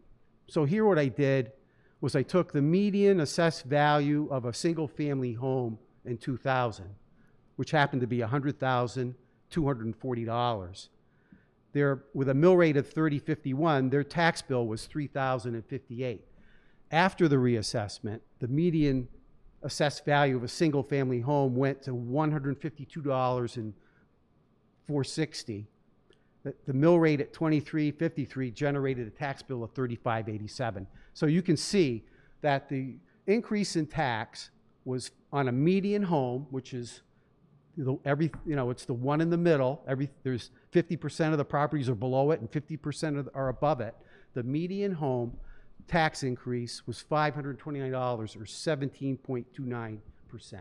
So if you're trying to use a homestead exemption, this would be the type of calculation you would do to at least on paper see what the change in tax burden is on the median assessed value of a single family, two-family home in New Milford. And then at the bottom, just to give you, some framework, the median assessed value today is $220,000, and that tax bill is $6,822. So you can see how over 20-something years, budgets, expenses, things have gotten more expensive. But that's where we stand now with the median valued home and its tax at the moment. Yes. So if a homeowner does this, are they tied to it until they sell the property? Or can they say, I don't like it? No, maybe for some reason they improve the home, they do whatever they do. Mm-hmm. Yeah, so I envision, an application process where people apply and they keep it. There's no renewal, as long as nothing changes with the ownership or their domicile. So Doug and I live next door to each other. I could do it, he doesn't want to. Right. Doesn't matter. So it's individuals, it's not a blanket order or edict for the town. Yeah, that's a good point. That's a good point. Because some states do have a homestead, not Florida, Vermont, but there are some that will just apply a homestead rate to every dwelling. Yes, that used to happen out in the Midwest. So, and when I sell my home, whoever buys it, they have the right to say, I don't want to do that, or whatever, right? Right. It goes away when the owner goes away. Exactly. A new owner would have to apply. Transfer Yeah. Yeah. And to, give you another example too. I mean, I've talked to the mayor. We're going to, use third-party sources. For example, my mom, 93 years old, lived in Bradenton, owned a condo. We moved her to my sister in Atlanta, but it took us like almost a year to sell the condo. Manatee County found out because she filed a change of address, and they followed up. They wanted to know, are you selling the property? Are you planning to return? So yeah, so there'll be things that we'll do, you know, to monitor this type of exemption. But like you said, when you sell the house and move on, it's up to the other person to come in and apply. Chris? Yeah, Chris. Ryan, do you know what, so the pie chart you did between 2000 and 2001. Right. Very informative for me anyways. Yeah. Do you have any idea what the residential and commercial percentage would be today? No, I don't. We're still working on, not so much residential, but the commercial. Yeah, we're still analyzing rents. And, you know, we use the income approach primarily to value commercial property. So we're still in the, you know, the income and expenses weren't due till June 1st, and Vision's still working on those. Yeah. 25 years later, be a few $1 billion, not just one. Yeah, but I'm thinking, and this is just me thinking out loud here, is that whatever it is today, we want to keep that ratio as similar as we can. That's the intent of a law like this. Yeah. Right. Yeah. So if we're at 81% versus 14%, yeah, how can we keep it close to that? Right. So and this next slide just shows a couple of high-profile examples. 58 Pickett District Road, you know that. Mayor had a question. Yes, Mayor. I just wanted to ask, how do you qualify to do this? Is it automatic and you can refuse? And then I understand, can you be penalized if you know, somehow I got an idea that you might have to pay the money back. Oh, okay. Now this last slide, we talk about that, okay? So the law is very vague, except for a 5% to 35%, right? But it doesn't give us any guidance as to how to set up a local ordinance, an application process, a deadline. So this is something I have to work with the council and with Randy on, because we need to address things like that. Is it permanent residency as a grand list date? I would say that's the date we use for all of our other tax relief, elderly, veterans. They need to own the property on October 1st. We'll have to set up an application process with a deadline so that people can, quote, apply. Now, some of the factual determinations I'm thinking that we should use are valid Connecticut driver's license, number one. Issuance of a Connecticut motor vehicle registration. That's what Florida does. Those are the first two things they ask for. Voter registration. This is a preponderance of the evidence. No one thing would negate or approve. But we want to see the address they list on their Connecticut state income tax. They should be filing a state income tax. Proof of payment of utilities. So these are things that we would drill down on. The more important part of it is driver's license, car registration. We'll probably pick up some cars this way. Some people move here from other states. They're not in a real hurry to maybe register that car, but this might motivate that a little bit. Getting back to the Mayor Gambino's question, prohibition against receiving a resident-based property tax relief in another Connecticut municipality. That's something we'll want to have in there. Last year, Jill had a taxpayer come into the office asking about his elderly exemption or elderly tax credit. So they file in the spring, and then they're maintained against the grand list for the July bill. So he came in and asked a question about that, and then he happened to blurt out that the assessor in New York was giving him a hard time about his star exemption. So the antenna went up, and I found, we were able to figure out where he lived in New York, and with the internet, and I called the New York assessor, and they took away their star exemption. So we had to decide who was going to take it. Right. And he had a Connecticut driver's license, a vehicle registered here, and it was a family property, but somehow he finagled his way to getting the exemption in New York. So that would be typical. We would check to make sure that there's no fraud going on. Brian? Yeah. One of the questions that people in town have asked about this, and rightly so, because it's not necessarily something everybody knows about, is name a downside to doing it. Well, Just the one, just one for an downside example. is the downside. Well, Yeah, right. yes. I mean, there's going to be 10,000 exemption applications that go out with this, right? So, I don't know. yeah, After 10,000. you say what might be a downside might not. That's yeah. So there's a lot of work that's going to go on with this. I mean, a lot of them are going to be slam dunks, right? Because you all live here, you're residents, you file all the blanks you're going to fill, but there's going to be certain ones that need to be scrutinized. What would happen if I went to think of something that a normal resident who went to you and said, gee, this is great, and we have a middle of the road 25% is chosen, whatever. Yeah. What could happen that I wouldn't be aware of? Sure. So you're going to shift the burden back on the commercial, right? Commercial, industrial, personal property, motor vehicle. So, right. So there's going to be that's going to occur. So my car tax might go up. Yeah, it might be higher than what it would be otherwise, right? Hard to believe it could be higher. So, I mean, there's a trade-off there, right? You have to be, I think, cognizant of the winners and the losers. The winners are the homeowners, but you've got to be cognizant to a certain extent. And the town benefits. This is another question. People say, well, so, okay, we end up with having not to pay so many taxes, and what's the town going to do if we're not going to give them more taxing? How does that work? What's the time? From somebody else. I mean, Well, right, but we're not necessarily a booming metropolis of industry here, which would be one way to shift. I think this is a very interesting thing. Right. But I just think that with the people that have asked these questions of me, that I go humma I don't know. Right. We'll hear about it. So. Yeah.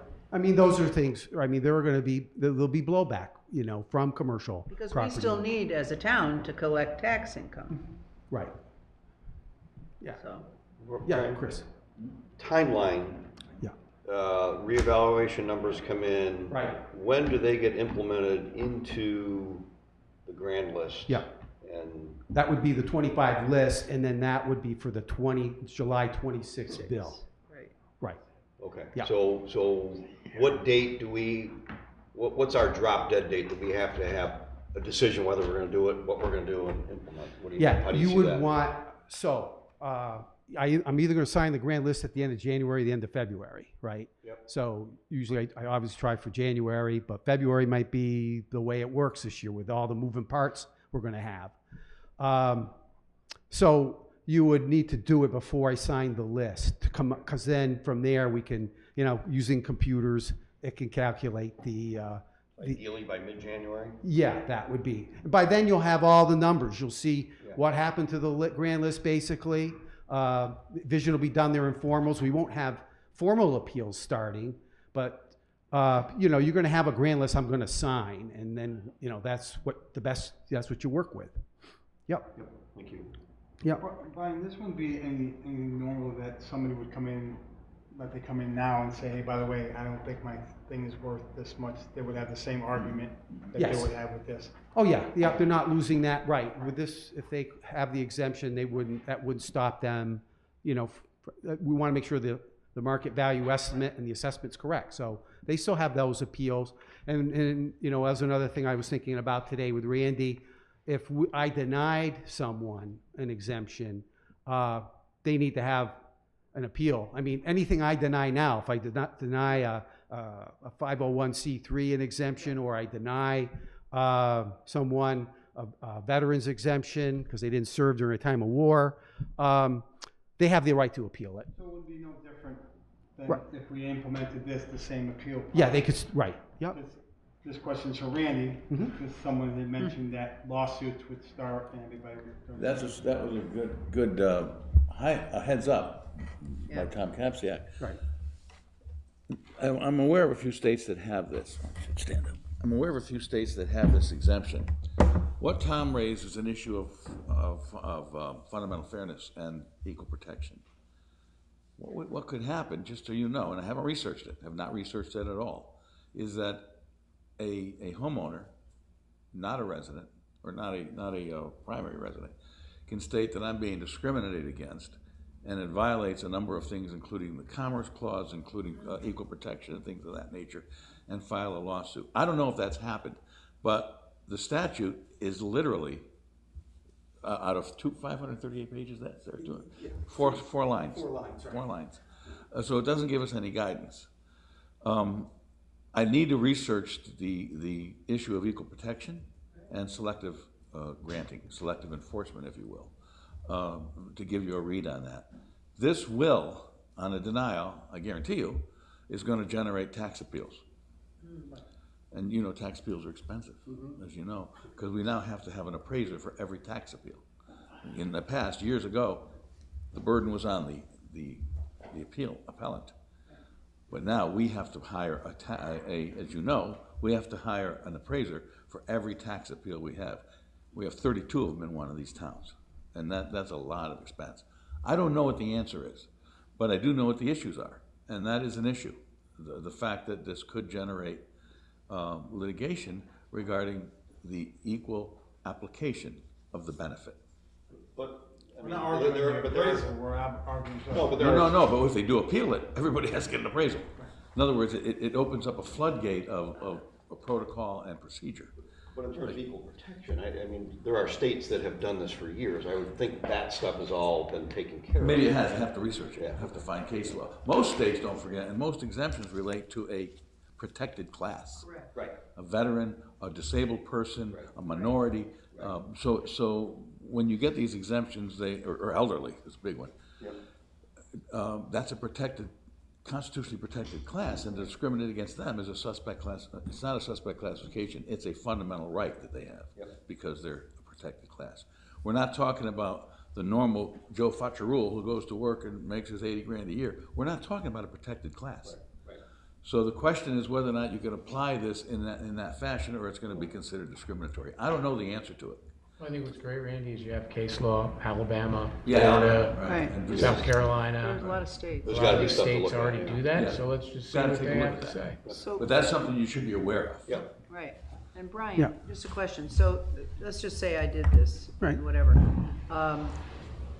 And how does that affect, I want to say this the right way.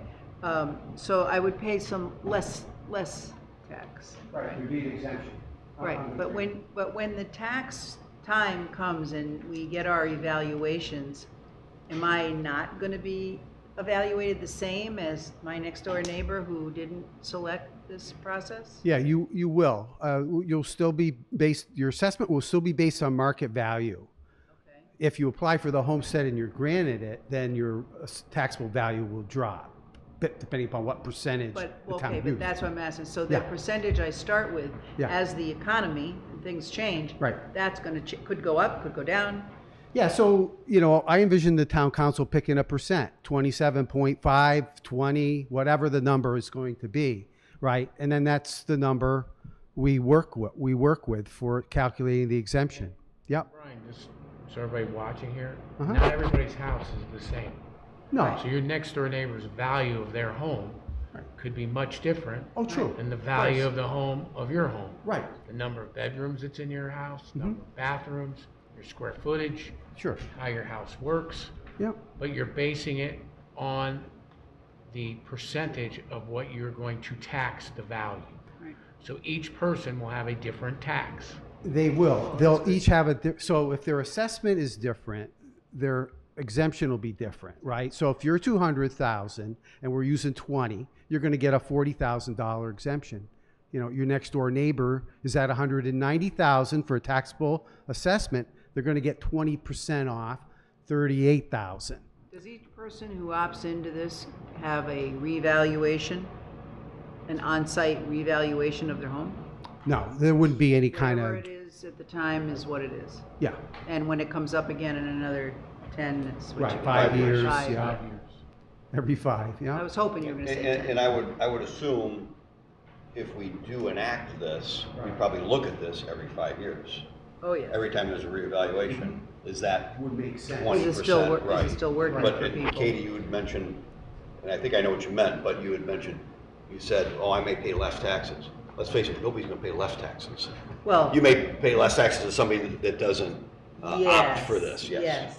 Yes. But I don't think with the way values have gone up, nobody's tax bill's going down. Yeah, I would say no. So, important things to remember. I need an ordinance to do applications, right? Right. And process.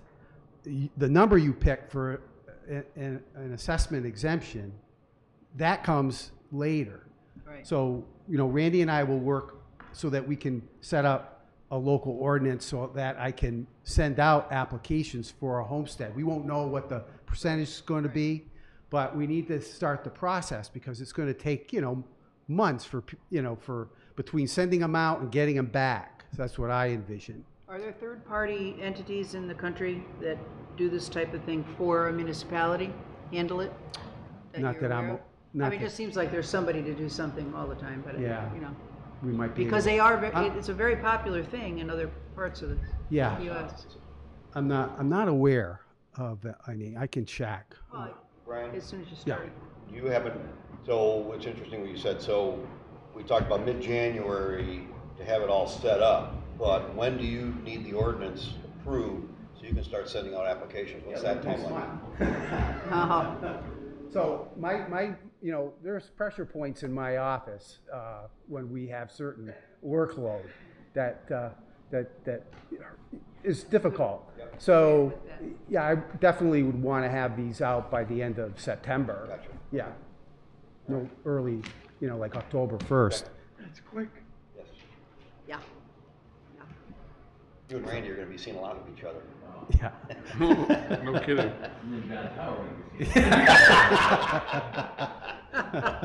Right. Hello, John. I just had a question to Randy. I mean, no, not Randy, to you, Brian. So, but owning a home is not only taxes, you pay also for the insurance.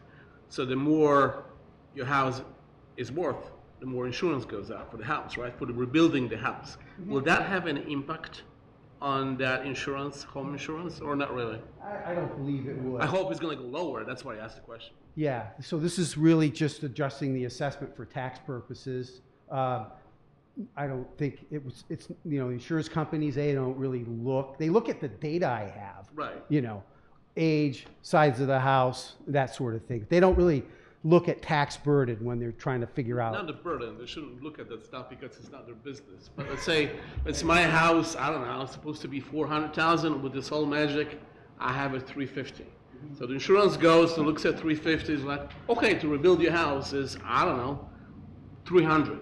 So that gives me a few bucks in my pocket from the home insurance, hopefully. Right. Or not, I don't know. It should. The assessment rate is not the appraisal. So the insurance company looks at fair market value, and your taxes are not based on fair market value, except as a baseline against which the 70% is taken. Your taxes are based on 70% of fair market value. So the insurance company doesn't really use tax offices except for information, like Brian said, except for information, such as the age of the house, construction type, whether there's 4 or 5 bedrooms or whatever. If we say a few bucks here and there for the owners, that's the name of the game, It'd be right? great, but insurance companies aren't that way. It's a federal road, right? Anyway. Mayor? For you, what about the assessment that we get done for this 5-year? Right. But I decide I'm gonna have my home assessed by a qualified assessor. Right, appraiser. And they can be Yeah. different. True. Okay. True. That can be different, and that's why like we were talking earlier about an assessed value maximum. I'd like to avoid that because if I assess your property if we say the assessed value maximum is 500,000 and I assess your property at 725, all of a sudden you're going to want to get that 725 lower, and so that's just going to create, I think, a lot of trouble for me. But getting back to your point, yeah, I mean, we go through these reassessments and people do challenge the value because they don't feel it's fair and that they're not giving up that right. And if it's lowered, then the amount of the exemption will go down because it's based on a percentage of your taxable value. But, you know, you're not prohibited from challenging the assessment. And we'll So get the that. appeal could be there. Uh-huh. That would be the first appeal.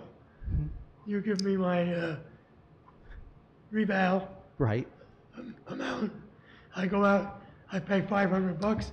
The guy comes back and he gives me much more.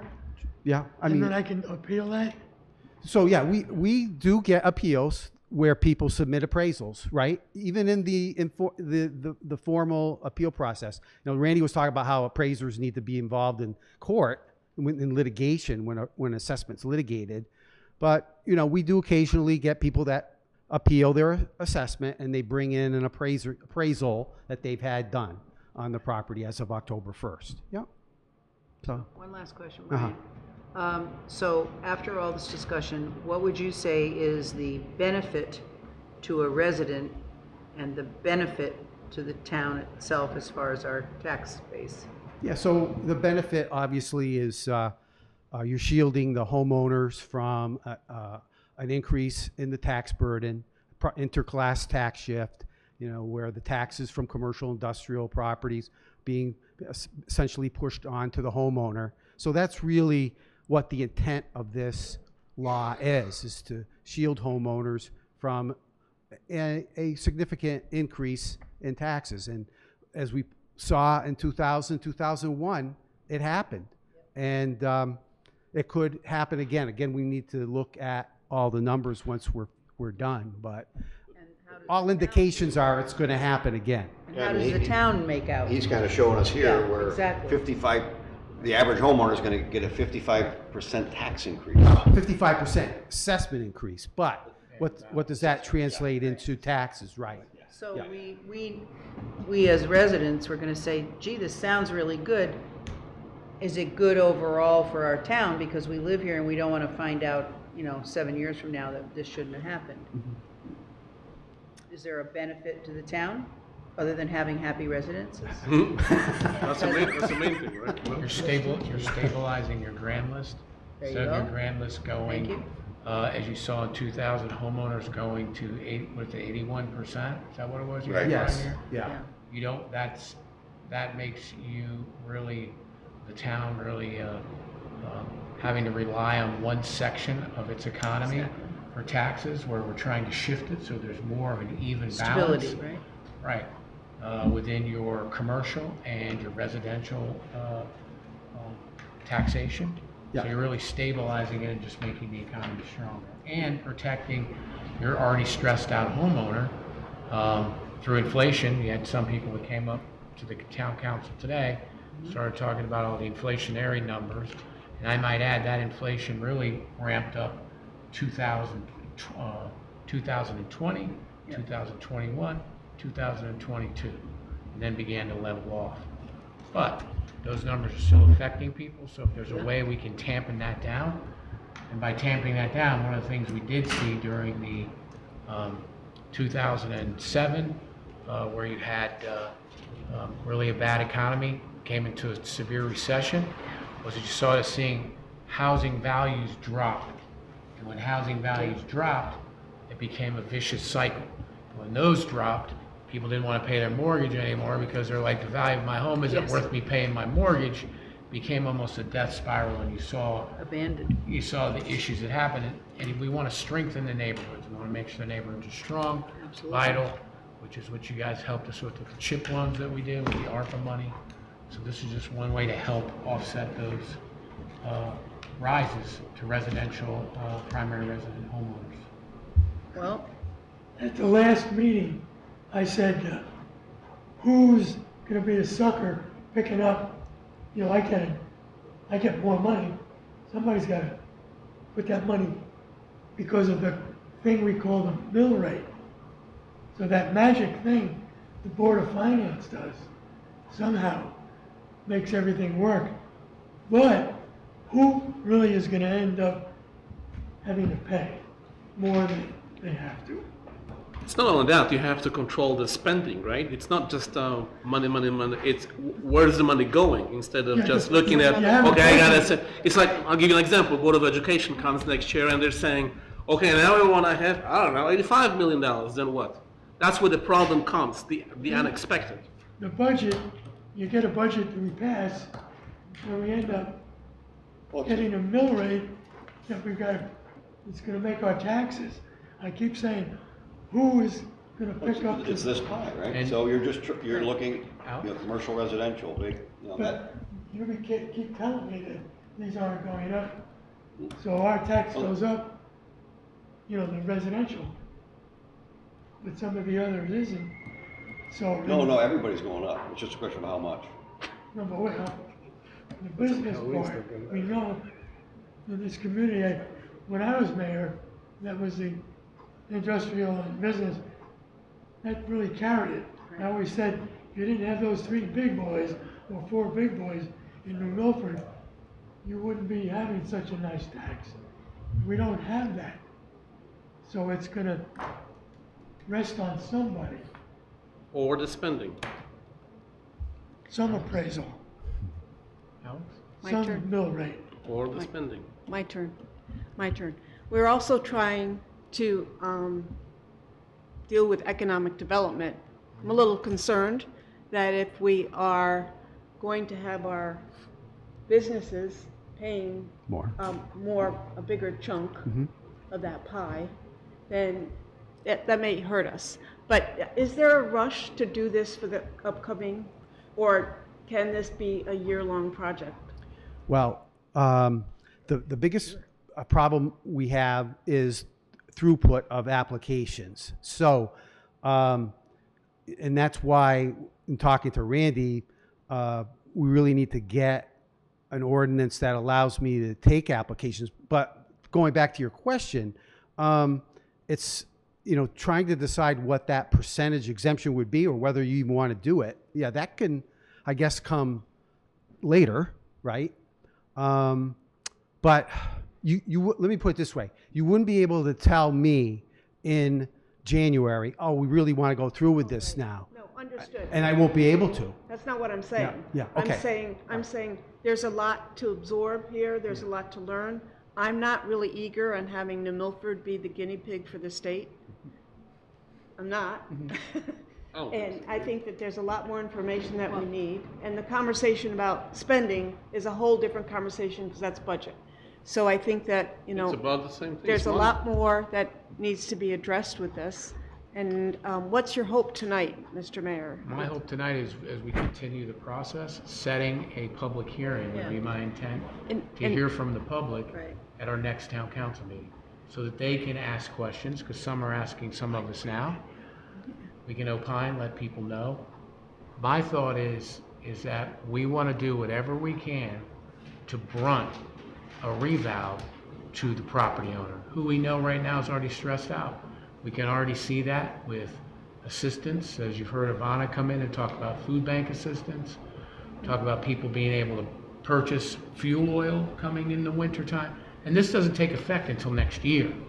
But we need to put all this stuff together. And to me, doing due diligence, looking at it as part of our toolkit to help buttress the revow, I think is something that I think would be very prudent to do, but not asking for anything tonight. The only thing I would ask for is just if we could hold a public hearing so we can get input from the public in August. Because we've all heard from people that Yeah. we know, and My concern is that people will be asking questions because they don't know enough. In no way do they know enough about how any of it works. You almost need a workshop beforehand because you're going to get questions from every corner you could possibly imagine. And I think people should ask questions, but they're asking with not enough information going into it. But that's what Randy's going to do, right? He's going to research it. Well, I think I'll research the legality. I think one of the things tonight, we have this on video, which we all can push out off of the site here, is what Brian had pushed out. Some of the stuff the town council would have to look at if we decide to move forward, to kind of put meat on the bones. Like, for instance, what number are we going to use? Primary residence. How are we going to verify that? All that kind of stuff. Chris? If I could, I would like to make a motion that we set a date for a public We already hearing have a concerning motion. it. We already have a motion. We have a motion To- to talk, we have a motion for the public hearing? No. No, we have a motion to what we're talking about now. The next Yeah. thing is the public hearing. We haven't That's voted what on I the voted. first one. What are we voting on? There's nothing to vote on. Okay. Motion and second. Mary Jane? I just want to make a comment. So at this public hearing, can you do the whole presentation again to the public? Can you do the whole slideshow? I mean, I'm going to be on vacation for the next town council meeting, so I won't be here, but Well, that's not a good thing. we could do Sorry. it in the first one in Probably won't be September. here And, But I don't think this August date is a good date. A lot of people are away. In fact, I won't even be here, so. yeah.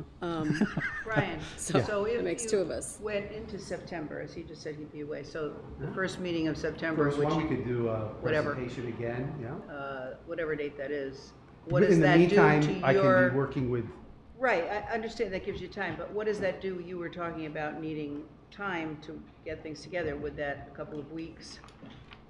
that wouldn't hurt. I think if we did something on, if you could make, obviously we do something at the first meeting of the month, then at the second one, if we said, okay, we're ready to go with at least the application process, have an ordinance that'll take applications, that could be at the end of the month, and then get it out for October, and give people until we'll figure out a deadline, December 31st or something of that nature, give people 3 months. I mean, people that will get these forms, they'll be coming back. We just did the data mailers for the reassessment back in the spring. Yep.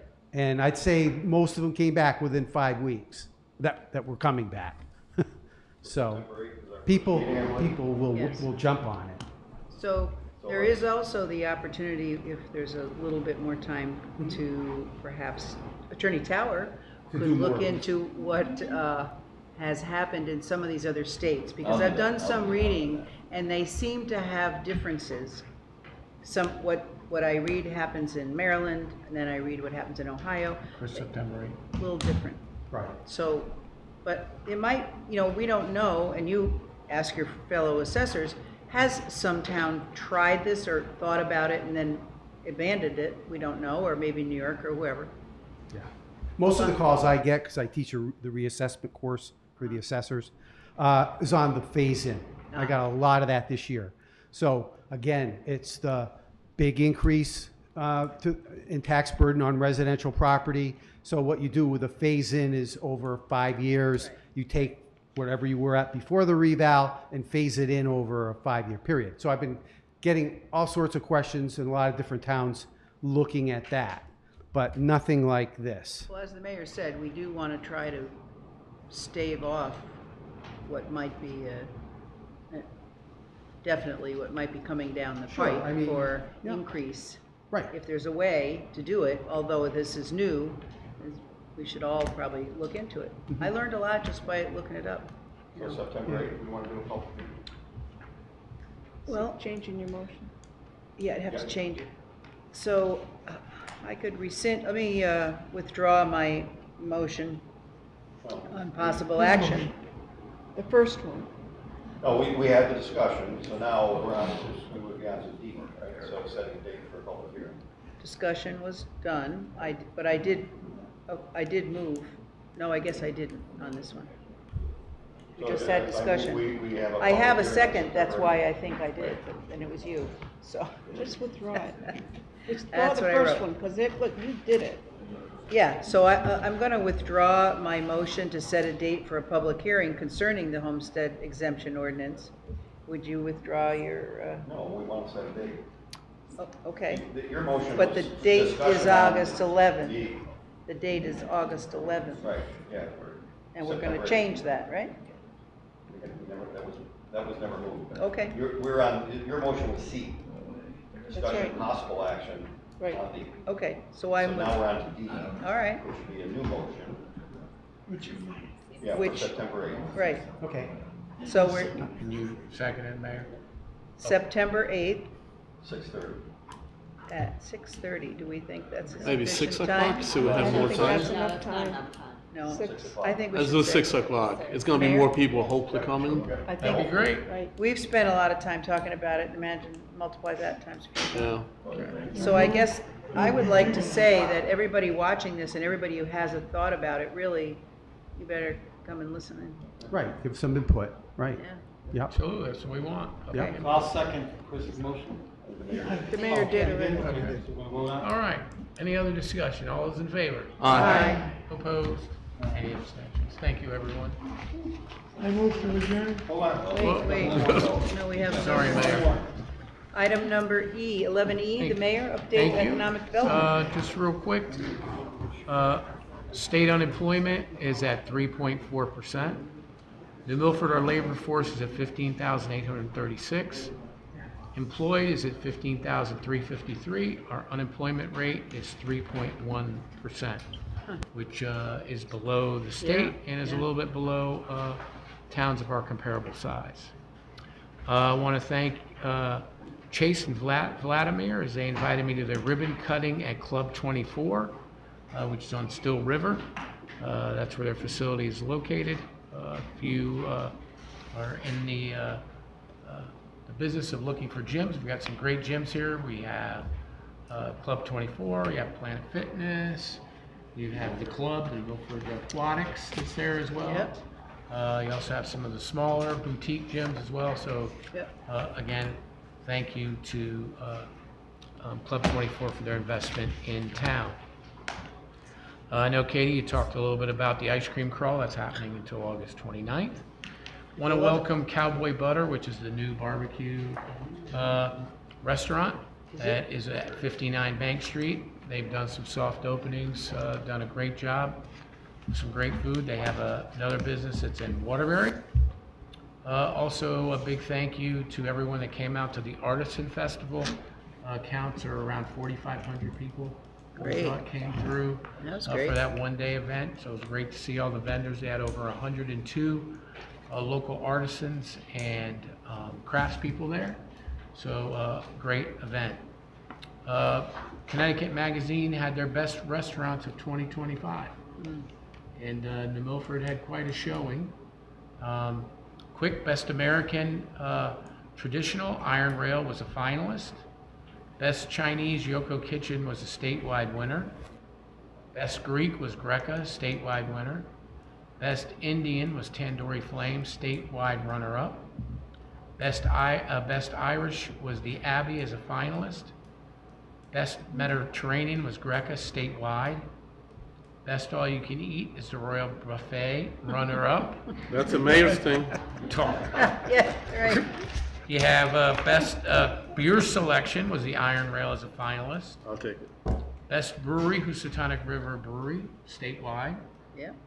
Best Brunch, Greca, statewide. Best Business Lunch was Greca, statewide. Iron Rail was a finalist. Best Fine Dining was Greca, statewide. Best Gluten-Free, Greca, statewide. Best Hidden Gem, Greca, statewide was the runner-up. Best Live Music, Housatonic River Brewery, they were the statewide runner-up. Best Lunch was Greca, statewide. Best Seafood was Greca, statewide. The Iron Rail is a finalist. Best Steakhouse, the Iron Rail is a finalist. Best Vegan, Greca, statewide. Best Vegetarian, Greca, statewide. Best Wine, Greca, statewide. The Iron Rail was a finalist. So, You know where to be. it's a lot, as I say, it's a lot of accolades. Yes, I guess so. Which is great. Hey, don't Yeah. forget the new pickleball. What's Okay, that? okay. The new pickleball. I was going to say, we have new pickleball courts, people that are very interested. New Milford tennis and swim. Brought in 3 brand new pickleball courts for those that are interested. They can go to theirs. What's that? That's Florida people. There you go. Mayor? Mr. Mayor, may I adjourn the meeting Yes, tonight? yes. All those in favor? Absolutely. Thank you, everyone. Cheers. Have a good night. Thank you. You're fine.